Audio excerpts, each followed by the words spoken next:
जब हम doctor APJ Abdul Kalam का नाम सुनते हैं तो हमारे दिमाग में फौरन दो तस्वीरें आती हैं, है ना। एक तो मिसाइल मैन की, जिन्होंने भारत के डिफेंस सिस्टम को एक नई ताकत दी, और दूसरी जनता के राष्ट्रपति की, जो हमेशा लोगों के, हम सब के दिलों में बसते हैं। पर सबसे बड़ा और शायद सबसे हैरान करने वाला सवाल तो ये है कि रामेश्वरम की छोटी छोटी गलियों में अखबार बेचने वाला एक लड़का देश के सबसे बड़े पद तक, मतलब राष्ट्रपति भवन तक, आखिर पहुंचा कैसे? चलिए आज इसी सवाल का जवाब ढूंढते हैं और उनकी इस कमाल की जिंदगी के सफर को समझते हैं। तो ये कहानी शुरू होती है एक बहुत ही साधारण जगह से। 15 अक्टूबर 1931, तमिलनाडु का रामेश्वरम। यहीं एक आम से परिवार में डॉक्टर कलाम का जन्म हुआ। पिता एक नाविक थे और घर के आर्थिक हालात कुछ खास अच्छे नहीं थे।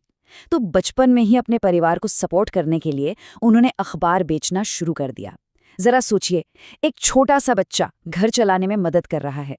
यहीं से, इन्हीं मुश्किलों के बीच से उनके एक असाधारण इंसान बनने की कहानी की नींव पड़ी।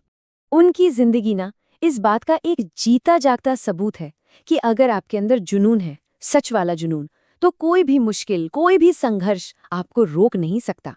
और पता है उनका जुनून क्या था? सिर्फ एक चीज, पढ़ाई। तो देखिए, ये सफर शुरू हुआ रामेश्वरम के एक छोटे से स्कूल से।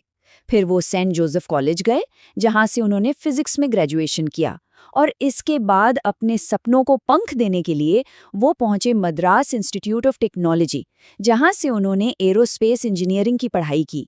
और हाँ, ये सब बिल्कुल आसान नहीं था।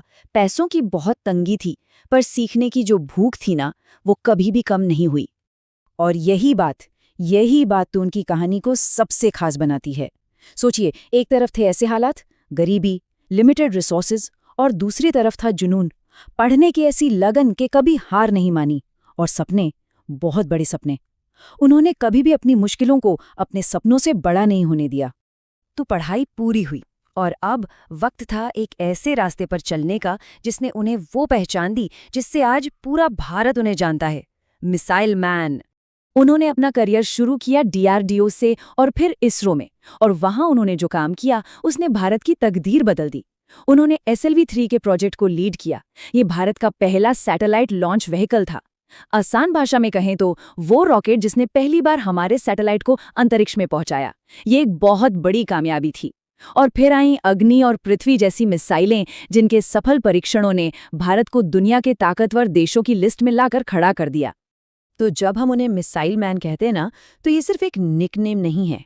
ये उस इंसान के लिए एक सम्मान है, एक सल्यूट है, जिसने भारत को डिफेंस और स्पेस टेक्नोलॉजी में आत्मनिर्भर बनाया। उन्होंने हमें दुनिया के मंच पर एक नई, एक मजबूत पहचान दी।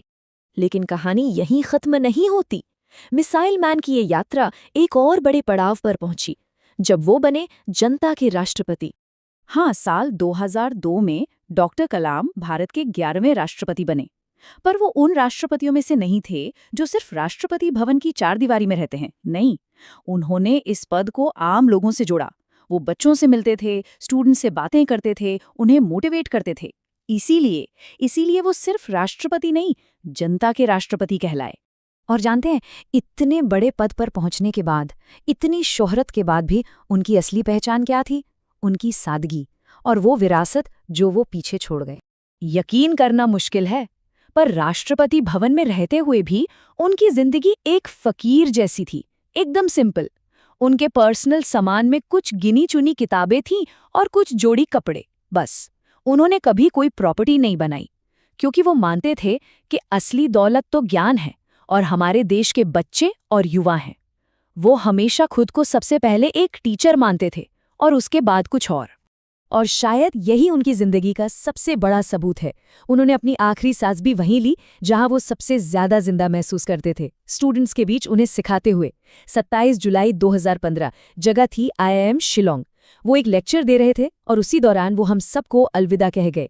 वो वाकई में अपने आखिरी पल तक अपने मिशन को, अपने जुनून को जी रहे थे। उनका एक कोट है जो उनकी पूरी जिंदगी को, उनकी पूरी सोच को एक लाइन में बयां कर देता है। सपने वो नहीं होते जो आप सोते समय देखते हैं, सपने वो होते हैं जो आपको सोने नहीं देते। तो अंत में ये कहना बिल्कुल सही होगा कि डॉक्टर APJ अब्दुल कलाम सिर्फ एक साइंटिस्ट या एक प्रेसिडेंट नहीं थे। वो एक प्रेरणा थे, एक सोच थे, अपने आप में एक पूरा जमाना थे। वो एक ऐसी जलती हुई मशाल की तरह हैं जो आज भी हम सबको ये याद दिलाती है कि अगर सपने देखने का हौसला है तो कोई भी मंजिल नामुमकिन नहीं है।